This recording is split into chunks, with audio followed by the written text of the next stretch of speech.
Life after death అండి, life after లైఫా? Life after death అంటే చనిపోయిన తర్వాత కూడా జీవితం ఉంది. ఆ చనిపోయిన తర్వాత ఏ ఏ పద్ధతుల్లో ఇక్కడ ఉన్నటువంటి వాళ్ళు ఏ సమయంలో మళ్ళీ తల్లి గర్భంలోకి వస్తారు, మనిషి అయిపోయిన తర్వాత వాడి కార్మిక దాంతో ఎలాగ ఒక గాడిద కడుపులో పుడతాడు, మనిషిగా పుట్టిన తర్వాత మనిషిలాగే పుట్టాలా, అటువంటిది ఏమి రూల్ లేదనే విషయము స్పష్టంగా అర్థమయ్యేటట్ల నాకు డెమోలు ఇచ్చినారు వాళ్ళు. అంటే పునర్జన్మ సిద్ధాంతము నమ్ముతున్నారు. సిద్ధాంతం నమ్మటం లేదు, చూస్తున్నా నేను. మరి శర్మ నువ్వు ఏమైనా ధ్యానం చేసావా, సాధన ఏమి లేదు, అదే నేను చెప్తున్నా. అదే పునర్జన్మ నమ్ముతున్నారు, ఉన్నది నమ్మే అవకాశం లేదు. చూసేసాను, చూశారు. ఇప్పుడు సత్యం సారు ఉన్నారా లేదంటే ఏం చెప్పాలి నేను? మీరు ఉన్నారని నమ్మకం కాదు, నిలబెత్తు సాక్ష్యం చూశారు. దీంట్లో 0.01% కూడా నమ్మకం లేదు, సత్యము. కానీ ఇప్పుడు ఏదైతే బౌద్ధం నుంచి తీసుకున్నారో ఈ ధ్యానానికి సంబంధించింది, అక్కడ పునర్జన్మకి సంబంధించినది ఉందండి దాంట్లో? సిద్ధాంతం లేదు. మరి లేనప్పుడు దాంట్లో నుంచి తీసుకుని సాధన చేస్తూ ఈ పునర్జన్మ అనేదాన్ని ఎలా నమ్ముతున్నారు మీరు? దానికంటే ముందు మీకు ఒక చిన్న మాట చెప్పాలి. బుద్ధుడు పునర్జన్మ గురించి కాకుండా 6 విషయాల గురించి నా దగ్గర డిస్కస్ చేయొద్దండి, ప్రశ్నలు అడగద్దండి అనే మాట చెప్పారు.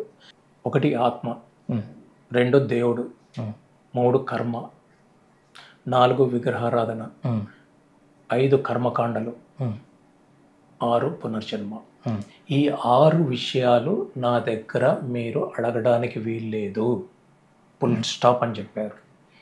ఆ తర్వాత మీకులాగా ఆయన దగ్గర ఒక శిష్యుడు ఉండేవారు, వారి పేరు ఆనందుడు అనే విషయం తెలిసిందే. వారికి తగిన సమాధానం వచ్చేంత వరకు కూడా బుద్ధులు వారిని, అంటే గౌతమ సిద్ధార్థులు బుద్ధత్వం వచ్చిన తర్వాత ఆయన అడిగిన తర్వాత ఎందుకు అడగకూడదంటే ఇవి ఎన్నిసార్లు చెప్పినా అర్థమయ్యే విషయాలు కాదు, ఎవరి అనుభవంలోకే వాళ్ళకి రావాల్సింది. అంటే మరి ఆనందులు వారు అడిగారు, ఇవి నిజమేనా? నిజాలు కాదు, పరమ సత్యాలు అని చెప్పారు ఈ 6 విషయాలు. ఇది ఎవరికి వాళ్ళు అనుభవంలోకి తెచ్చుకోవాల్సిందే కానీ మాటల ద్వారా, వినటం ద్వారా, చదవటం ద్వారా ఇది అర్థమయ్యే విషయాలు కాదు, అందుకు నేను అవి వద్దు అంటున్నాను అన్నట్లు చెప్పారు. అప్పుడు ఆనందులు వారు ఇంకొక ప్రశ్న వేశారు, విగ్రహారాధన అనేది ఉండకూడదు కదా, మూర్తి పూజ ఉండకూడదు కదా, మీరు మొదలే వద్దంటున్నారు, మరి ఇది కూడా ఉందా అంటే ఉంది అని చెప్పారు. దానికి వారు ఏం చెప్పారా అనేటువంటి విషయం బుక్కులో చూస్తే నాకు దొరకలేదు. చెప్పే ఉంటారు, నాకు దొరకలేదు, అంటే నేను సరిగ్గా గమనించలేదు. ఇదే ప్రశ్న పాల్ సారు పత్రి సార్ని అడగటం జరిగింది.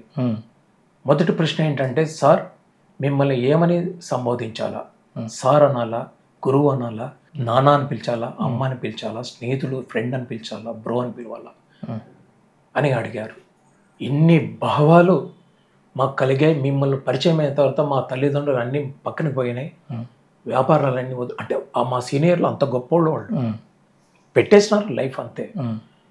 ముఖ్యంగా యుగంధర్ సారు మెడికల్ కాలేజ్ ఎప్పుడు పోతుండనే, ఎప్పుడు అటెండ్ అవుతున్నాయి, ఎప్పుడు వస్తున్నారు లేదు, ఎప్పుడు 24 గంటలు ఆయన దగ్గరే ఉండి ఏమన్నా అడుగుతారంటే ఏం లేదు, ఆయన స్టైల్ ఏం లేదు, అలా కూర్చొని వింటూ ఉంటారు. ఆయన పాల్ సార్ అడిగినారు ఏమని పిలవాలంటే, నన్ను సార్ అని పిలిస్తే నాకు సంతోషంగా ఉంటుంది అన్నందుకు ఆయన అందరూ ఇంకా సార్ అని పిలవటం మొదలుపెట్టారు.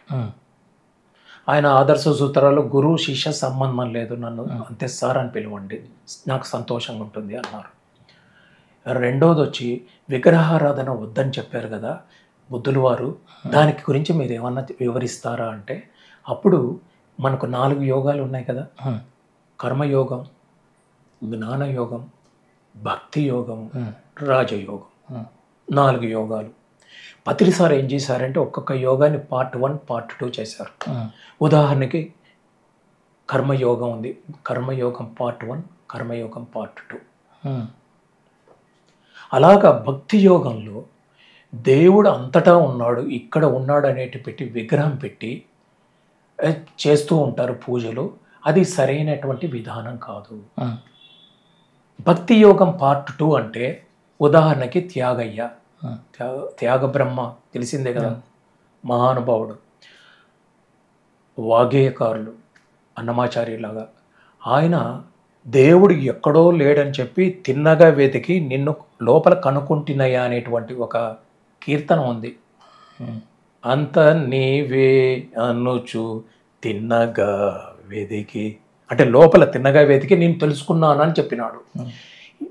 మీరు చెప్పినట్టు యద్భవం తద్భవతులాగా ఆయన రాముడు విగ్రహాలు పెట్టుకొని పూజ చేశాడు, విగ్రహాలు యమునా నదిలో పడేసిన తర్వాత అంతా తిరిగారని చెప్పి సినిమాల వల్ల మనకు తెలిసిన దానివల్ల లేసింది.